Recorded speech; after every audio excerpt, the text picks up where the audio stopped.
Well, I should have actually started with a thank you to Nargis. But yeah, thank you, Nargis. With data collection, the sooner the better is always the best answer. That's a quote by Marissa Mayer. She is the ex-CEO of Yahoo and was a Zoogler, ex-Googler. You'll know the significance of this quote as I progress through the talk. So today I'm going to talk about modernized web scraping, use a self-hosted LLM to extract data from almost any website. As introduced, I'm Geshan Mandar. I blog at geshan.com.nb. I've been blogging for like, I don't know, 17, 18 years now. That's my LinkedIn profile if you want to connect to me or follow me. I am a senior software engineer at Simply Wall Street. I've been a GD for GCP since 2019, and I'm also a Docker captain since, I think, mid-2024. One of the co-organizers for this event, GDG Cloud Sydney co-organizer.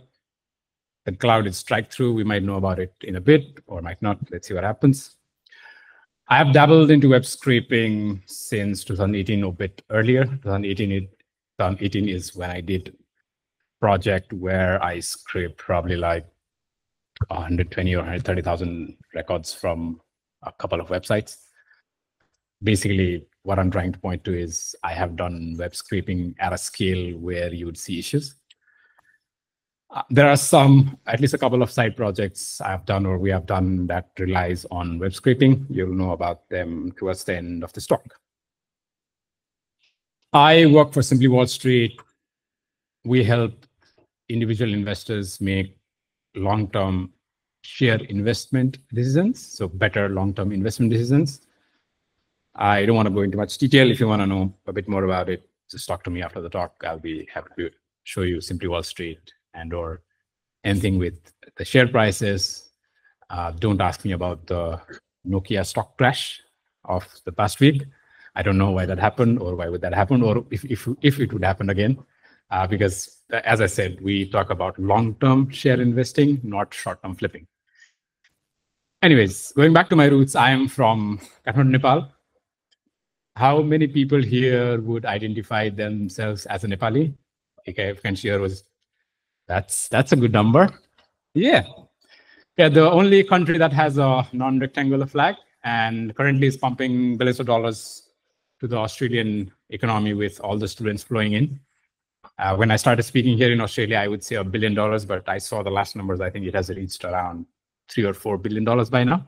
So yeah, there are a lot of Nepalese international students coming in.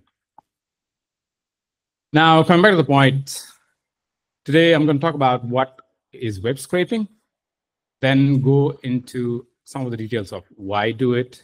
If you want to follow slides, you can scan that QR code, of course. Then go into the current way of web scraping, I would say, which is with Python and a library called Beautiful Soup. There is some code. There's not a lot of code. There is some code that fits in the slides. After that, the crux of the matter, where I go into web scraping aided with an LLM or with help of an LLM. The LLM in context is Gemma 2, and it is self-hosted.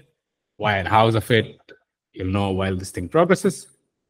And I have a demo. So my goal here when I started writing this talk was I had given talks in like 2 or 3 DevFest. DevFest is a distributed tech event run by Google, GDGs, all over the world, I think probably hundreds of cities.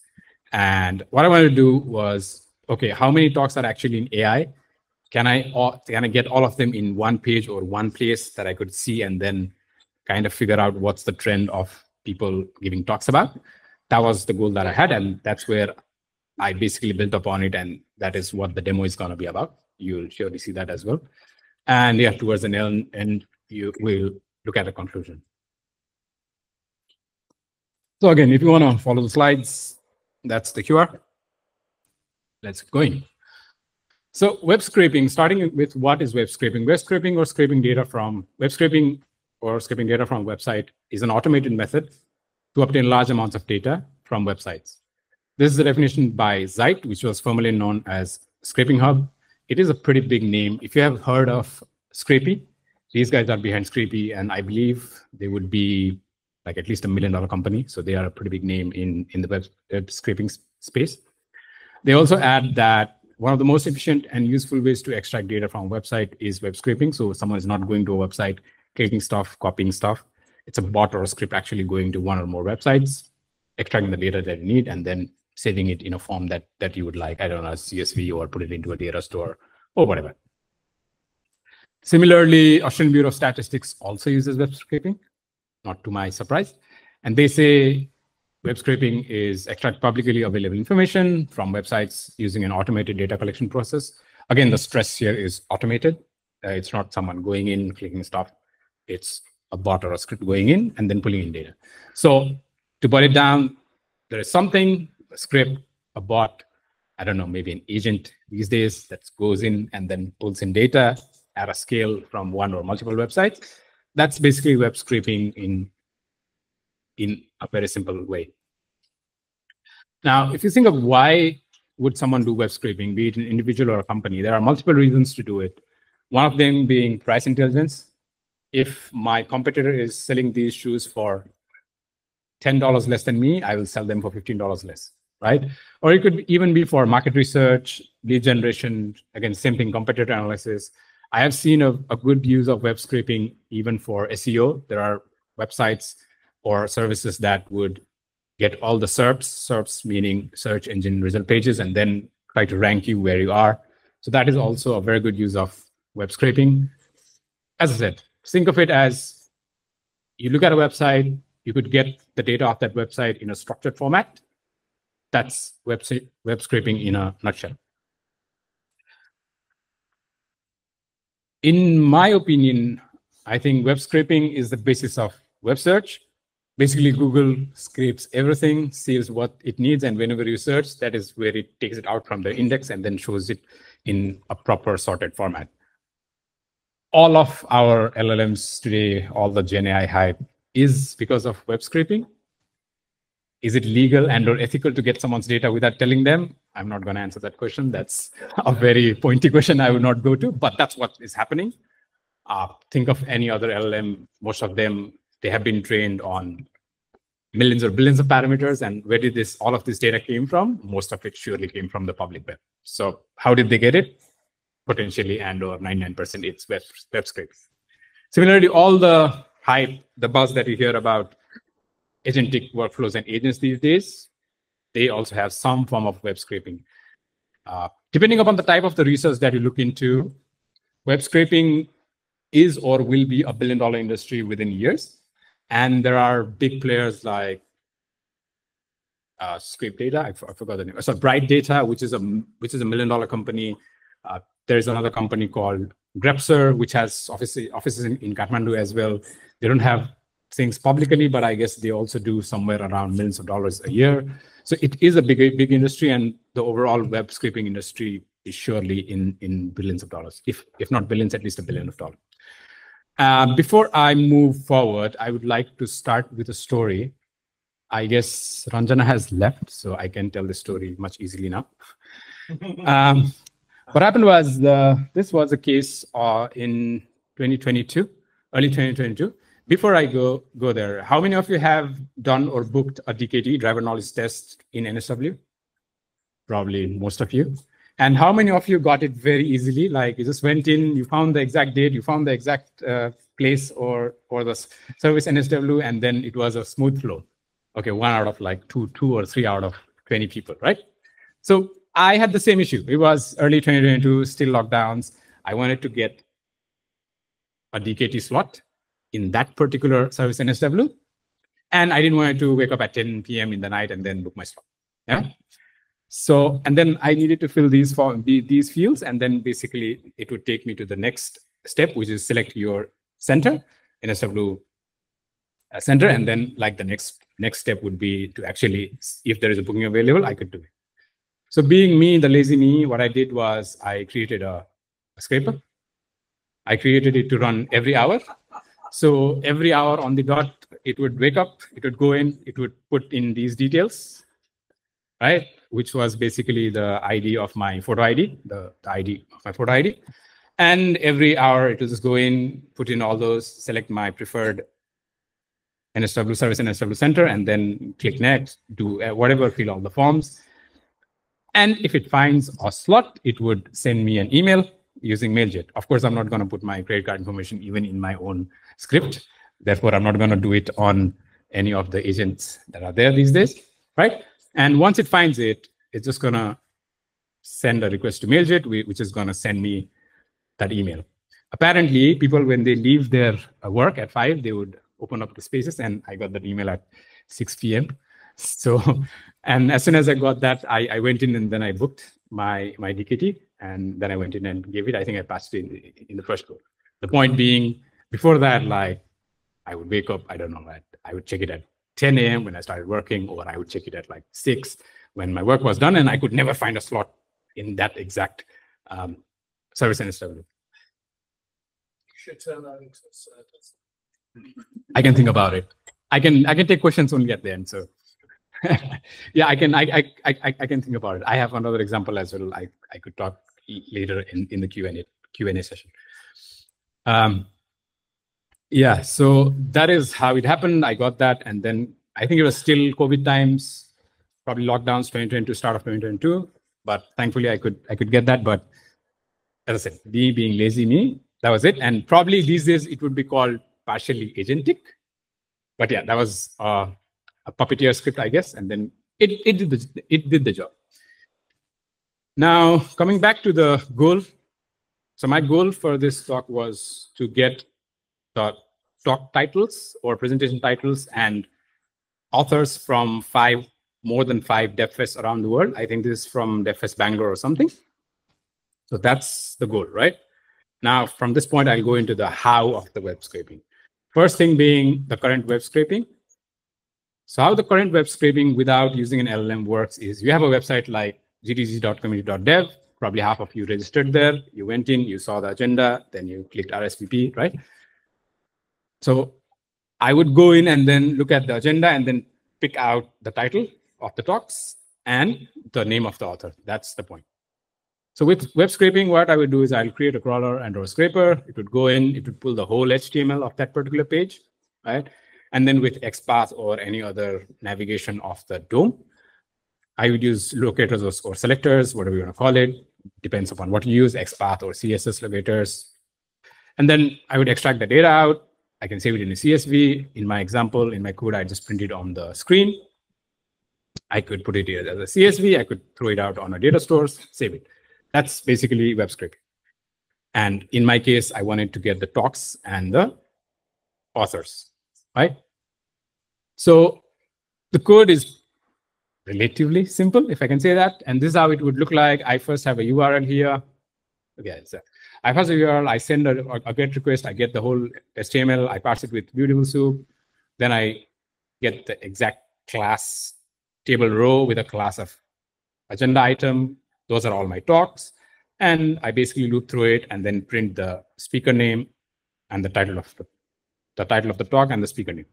Simple enough. So this is the current state of web scraping without using any LLMs. Now, if you look a bit deeply, you would notice some issues in this particular scraper. The first one being it only caters one type of website, which is gdg.community.dev, right? This one. The one that you guys, probably half of you registered in today. That's the first issue. And it only caters to the rigid structure of that particular website. The next thing is the code is highly dependent on the structure of the HTML. For example, if they change this agenda item to agenda list or something, my code breaks because the code is procedural and specifically just tries to get what I tell it to get, right? So these are the issues. It is procedural, which is a good thing because it will do exactly what you tell it to do, probably get everything that it's there on the page. And it's a bad thing because if things change, boom. So imagine a scenario. You wrote this amazing scraper in Visual Super Scrapey, whatever your language or framework of choice is. Then it was running fine till yesterday, all good and dandy. But apparently the website changed their theme or layout or class names. It's their website. They could do anything anytime. Boom, stops working.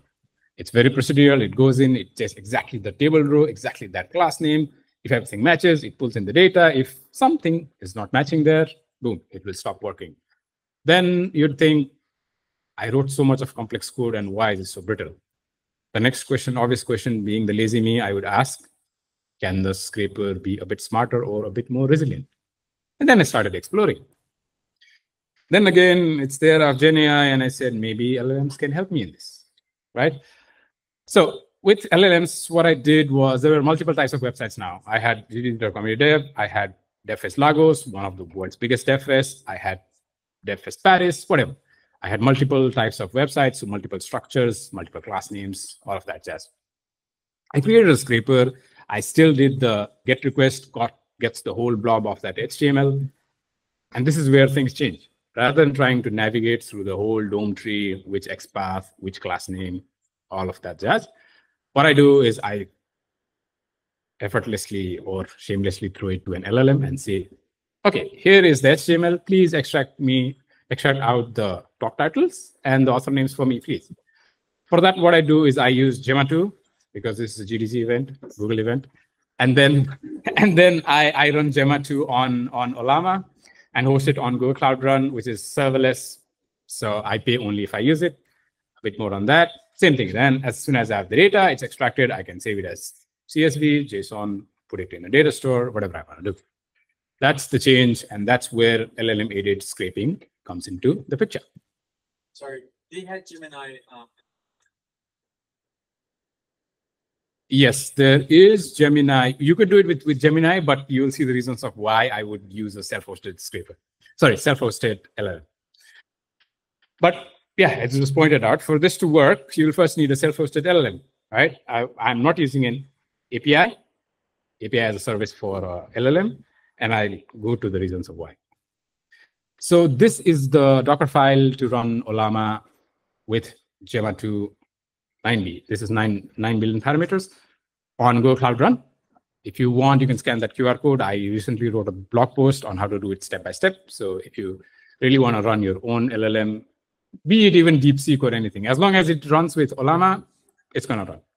If you don't have all the resource requirements like Rohit had, he faced an issue because by default, Cloud Run only gives you 512 MB of RAM. There is a model called Smolum2, which is only 219 MB. So even with 500 MBs of RAM, you could run that model.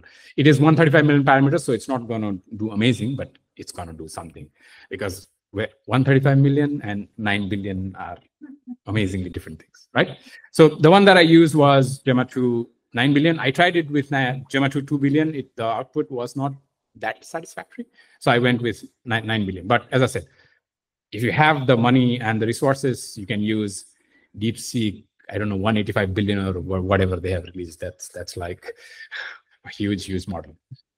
Coming back to the point, you need your LLM running on your own. At least from my point of view, the easiest way to run it is with Olama, put it on Google Cloud Run, it's serverless, and done. Now, the code changes here for the scraper is basically that. You still have multiple, at least for this example, you have multiple websites. You still do a GET request. You get the whole HTML blob. You parse it with Beautiful Soup and then then only parse out the text out of it. And you write a prompt. I would not say it's a crafted prompt. I would say it's just a generated prompt, right? So what I'm saying here is, this is the HTML. Please pick me the titles and the speakers. For example, DevFest Paris might not have everything in English. So if it's not in English, please translate them to English. Remove the duplicates if you find any, and only give me, and render it as a markdown table, and only do that. Please do not do other things because LLMs are pretty good at doing things that you don't ask for, number one. And then if you want it to be a bit more deterministic, you could use something like, what is that called? Temperature. Yeah, temperature is set to a lot lower temperature, and it would be a bit more deterministic.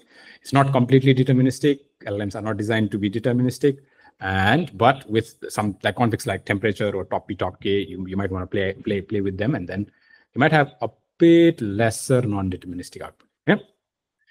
After that, I use Light LLM. Light LLM is basically like a router. You can use it to, right now I'm using Gemma 2 over Olama, but with Light LLM, I could switch it with Gemini, I could switch it with OpenAI, I could switch it with whatever. Lighter as if they have less parameters. That's it. That's light LLM. So that's basically like a router in between. Right now I'm using Gemini and Gemma. If I want to use that, the only thing I change would be somewhere here, right?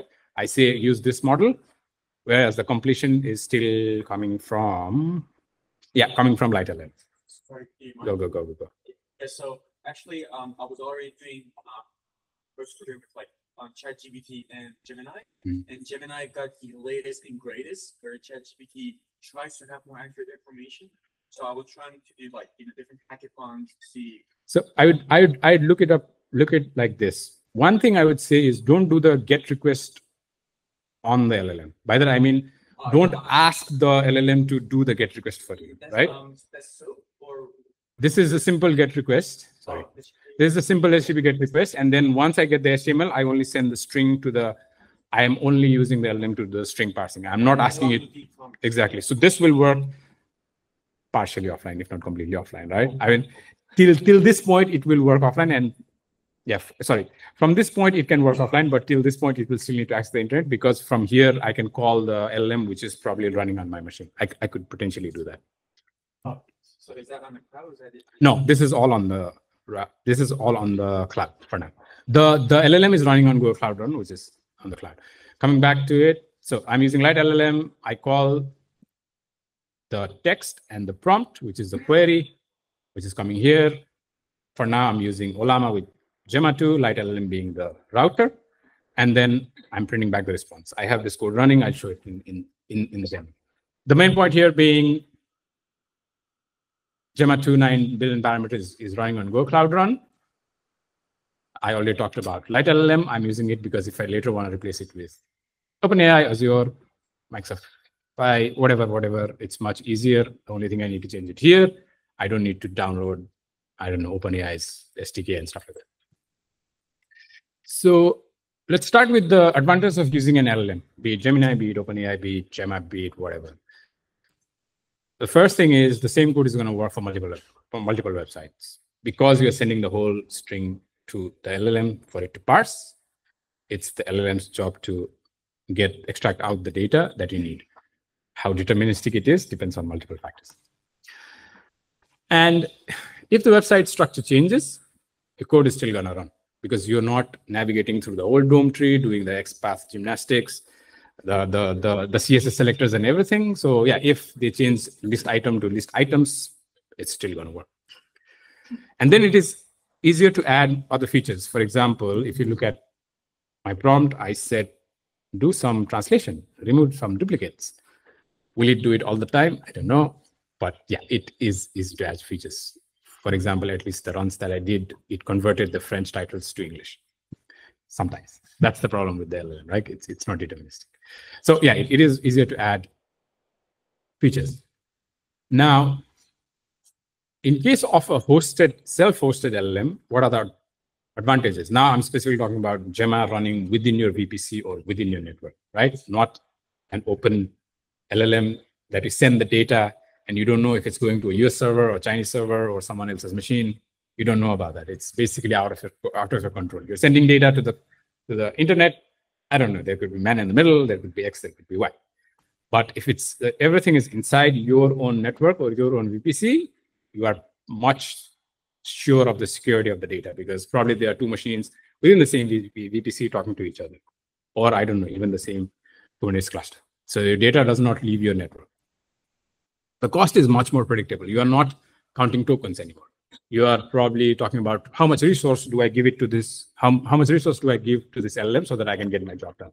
Whereas if you use OpenAI or any other hosted LLMs, you're basically talking about one word, one token, 1 million token, X cents or X dollars. Right. The other thing is I'm running it on Google Cloud Run, which is serverless. So you only pay if you actually hit it with requests. Google Cloud Run also has GPUs, so that will speed up the processing, but you specifically need to fill a form to get the GPU access and/or better access. But given how you use Google Cloud, maybe you'll get it easily. At least they gave it to me, so they should give it to you as well.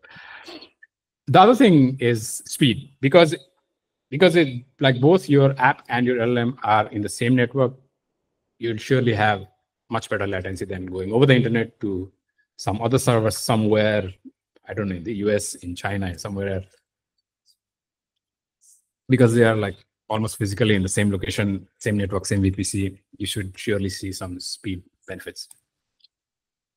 Now let's compare the current web scraping, Scrapy, Python, Beautiful Soup, whatever, and navigating through the DOM tree, XPath, CS selectors versus getting the HTML blob, sending it to an LLM. First thing is code complexity. As we already saw with the regular current web scraping, code is complex and brittle at the same time, whereas for the LLM-aided scraping, code is much simpler. If you use something called control generation, that's called structured output by OpenAI, you have a lot more control on what you want to get out of the LLM. Next thing being output predictability.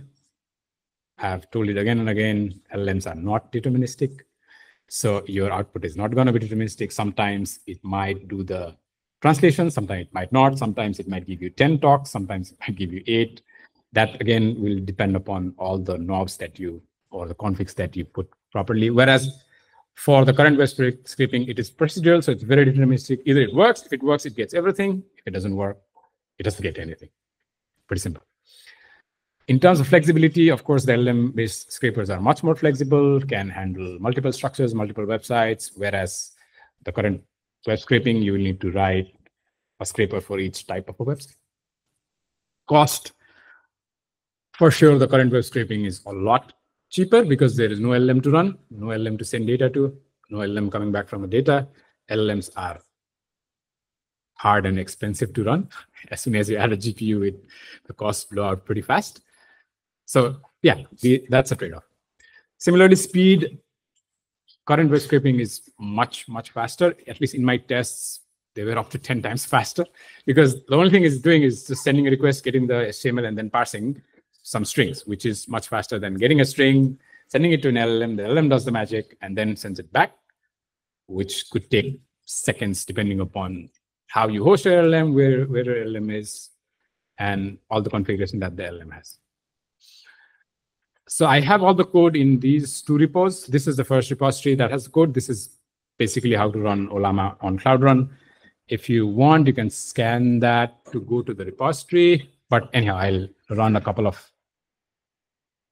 the scripts after this. I'll give you 30 seconds to scan the code. I don't see any mobiles up, so it should be good. You want to go? Oh, good? Okay.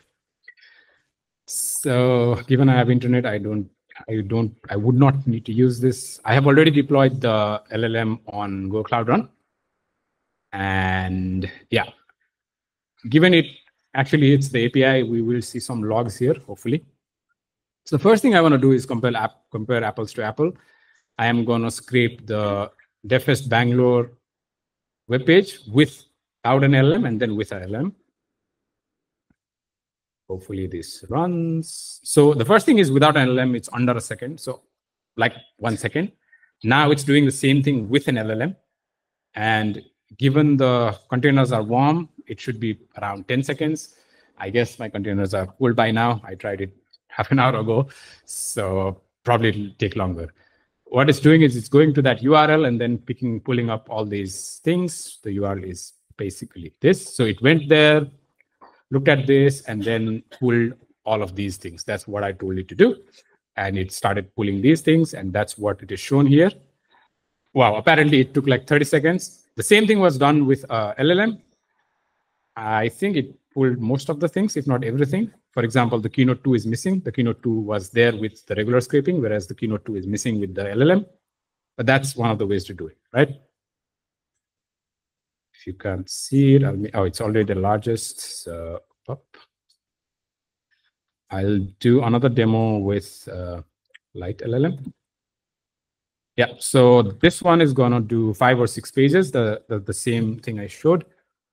And given my container is warm now, it's a bit faster. So it got the HTML of that particular page, sent it to Ollama, running on Go Cloud Run, Gemma 2B, sorry, Gemma 29B, and then now it's getting it. So while this thing happens, I'll come back to this because there are 5 or 6. It's going to take some time. I can continue this. And then I'll go here. So as I told in the beginning, we have one of our side projects that relies heavily on web scraping. It's called AU Tech Jobs. This thing has been running for 5 years, 4.5, 5 years now. And yeah, it basically aggregates jobs from over 60, 65 companies, puts it in one place. You could go in and, I don't know, search a front end, and then front end jobs from one of those 60 companies would be there in one place. You don't need to go to LinkedIn and or 10 places. That's the basic idea. This was not built to earn money. This was built to help students, international students, get jobs. There is a full-on blog post about it. I did a talk in May 2023. Was it here? No, what it was in Google. So yeah, I could go on and on about this. Point is, this relies heavily on web scraping. The three main takeaways. I'm fast. Good. The three main takeaways of this talk would be: number one, use LLMs for web scraping or any other area that you find fit. Like, LLMs are powerful things. If you find a way to use it, use it. If you can host it locally and or your own cloud, much better. You don't even need to send data across the internet to someone else's machine. Evaluate the pros and cons. LLM's output are not deterministic. That I already showed. The residual thing got the keynote too, whereas the LLM did not. So it is not deterministic. You'll need to fine tune. You'll need to tweak the configs to get what you get out of it. You'll need to craft a very good prompt. So it depends upon what you want to do. The last but not the least, focus on security. There has been enough talk about DeepSeek, why DeepSeek does not reply about the 1989 protests and all of that. I don't want to go there, but yes, whenever your important data is leaving your network, think about it. Does it need to leave your network? Can I do something where I could just put it inside the network and still get the job done? So security and cost as well, put that in mind. That's it, but I'd go back to the thing first. Yes, I should take your questions. So yeah, given this finished, what I wanted to show was use Google Cloud Vertex AI LangChain, blah, blah, blah. This is that, which is basically this. So it actually converted the French into English this time, but it does sometimes and it doesn't sometimes. I can't say when it does, but at least in this run, it did it because, yeah, I think this is search in your documents. Dance was documents. I hope that means search in your documents or something in French. So the point is, I could add some form of translations into it. I'll come to you. Yep. Again, questions. If you want to connect me on LinkedIn, I'll go step by step. Probably I'll first take his question because he was first. Yeah. Thanks for your time. Can you go back to the advantages page, please? Which one? I have many advantages. 25. 25. This one. This one. Advantages. Yeah. So I like the fact that you're including security features in your architecture of the code, and I just never thought about it.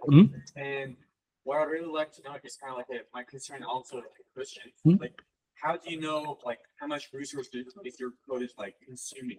It's like, you know, on the cloud, and like you gotta know how much your cloud is consuming, so you will make good. Okay, yeah, with an LLM and with Cloud Run, you can always see all the resources that it consumes, as well as you can go into billing and see exactly how much did it cost you by the cent. So with Cloud Run, that should not be a big issue. Let me try to show you that while this happens. So this is the one that I'm using. Yes, I think so. So here, if you go, I will actually close this. I don't need this now. So here, it will show you the request count, the latency, blah, blah, blah. It will show you the container counts, resources. Yeah, here, CPU, memory, everything is here. If you go here on billing, and yeah, so here, if you go and slice and dice by exactly what service consumed what, you'd know by the cent on how much. No, you can just go by report, say current month. This is the test project, so it will be test. That is this one, right? And then it would be Cloud Run. So is it the cost table? No, it is this. Now I can group by date and service. So today Cloud Run costed me. Today Cloud Run probably costed me, wow, artifact race costed me, sorry, because of my credits to go away.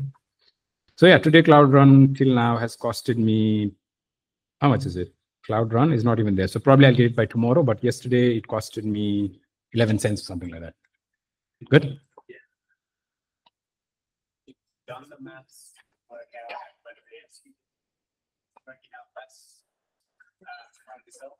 I haven't done the maths to do it, but I think like that would be a cost you would pay for the security and the speed that you'd get. It's not cheap. It's not cheap. It is expensive, but I think, for example, if you are in a regulated space and your data cannot leave your like VPC, depending on what you want to do, cost might or would not be a factor. I don't know. But yeah, like even just playing around with things, it costed me in cents, not in dollars, but in cents. Yes. Yeah, at the back.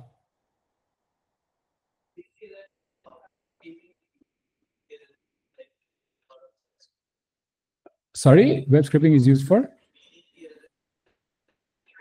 Yes, of course, it would be because, yeah, go. This might sound like a very trivial question. Yeah. Because that Chrome has like the widely used web browser. Gemini and those that should be the best one in the world. Then why like would be anything? I guess would like the best one in the world. If you, I'm not very sure about DeepSeek. Okay, 1, 2, 3. 1, I don't work for Google. 2, best is a very relative term. I don't know how I would define best. And 3, yeah, I mean, it's a very subject question. It's probably, should I say this or not? I don't know. But half of the machine learning engineers won't even know how an LLM works. I don't know. I'll be very honest. I don't know. I have not dabbled into that. I have, of course, called APIs. I have done stuff like this where I run someone else's LLM and then see what happens. But yeah, like that's why I'm not using the word open source LLMs. Open source is a different thing than open LLMs, right? Whereas there are lots of things in an LLM, like there's weights, there are other things. Probably ask Kushal. He's one of the GD for AI ML, so he might have some more idea. You could have a chat with him. But yeah, that's what I'm saying. It's a very subjective thing that I'm hearing. Like best is, one benchmark would say something is best, but the other benchmark would say something else, right? So now coming back to the point, is Google using the data that it has? Maybe, I don't know. and yeah, but like December, Google did some strides. I think the demo of VO2 or whatever that thing was much better than Sora or whatever that was. From the demo videos that they showed us, I have not tried it on my own. I cannot really say. I have tried ImageFX, that works pretty well, which uses Imagen 3 without paying a cent. But yeah, like demo videos could be doctored very easily. So unless I don't use it on my own, I don't know. And yeah, I think that's a roundabout answer to your question. Any more questions? Was there anyone on this side? Yeah, go. Yeah, so you generate image on the cloud. Like, so how can you actually call the one that you have already trained? It will be. I'm not going to give you my URL, number one. But basically, it's easy. I just showed you here, right? The only thing that you need is you need somewhere to run a container. That's about it. So this is a Docker container. This is a stock Ollama image. I'm not doing anything. This is taken from Docker Hub, right? Now it would be 0557, the one that released 2 or 3 days back. So as long as you can run a container, you can run Ollama. As long as you can run Ollama, you can pull any model that you need in Ollama. You would need resources, of course, right? If you want to run like a 4 GB model, you will need probably a RAM to adjust, put in that, because Ollama basically loads it in the RAM, as far as I remember. Don't quote me on that, right? So that's what I'm saying. Like, as long as you have the resource now, it's a container. Do you run it on Go Cloud Run? Do you run it on your own GKE or on your own like Kubernetes cluster? Up to you. This is a container. So you train your own model. I'm not training. I'm not doing anything. I'm using stock Gemma 2. Nothing much. Only stock Gemma 2. No, I'm just assuming you will train your own models. And Okay, if I train my own model with Ollama, what I can do is I can save it as a different name. So it will be called Gemma 29B dash web scraping or web like WS, and then I can pull that model anywhere I want. Ollama also lets you push models up. So Ollama, if I log in, then it's similar to Docker Hub. You can push models, you can pull models. Would you rather do it on the Ollama, its own platform, or you do it on? Ollama is just a layer. That's why this is a Docker container and it can run on Google Cloud Run, which is a cloud. So Ollama is a layer to run LLMs anywhere. It could be a local machine. I have Ollama here. I'm not sure. Okay, I can even show you like Ollama running, DeepSeek running on my own machine. Yeah, like Ollama is a layer where you could run any of these models. As I said, you could run the DeepSeek 167 billion parameters if you have the money and 400 GPUs. That's what I'm saying, right? If you have the money, you want to run 671 billion parameters, 404 gigabytes of model, up to you. I don't have the money or the resources to run it. But on my machine, I have surely run this Mac itself. Works fine. No GPU, nothing. That's where I need Ollama. Else, I need to be much knowledge to know the model, the weights, how do they work, blah, blah, blah, blah. Ollama, you just do download Ollama, basically install Ollama serve, Ollama run this model, start typing, done. That's how easy it is with Ollama. So Ollama is the layer to run LLMs anywhere. It could be your machine. If you can Dockerize it, it could be Kubernetes, it could be Google Cloud Run, it could be AKS, whatever, anything that runs a container can run this file is what I'm trying to point to. But yes, this file would be Gemma 29 billion is like 4 GB or something. I forgot how. So basically this file is going to be big is what I'm trying to say. Yeah, any more questions?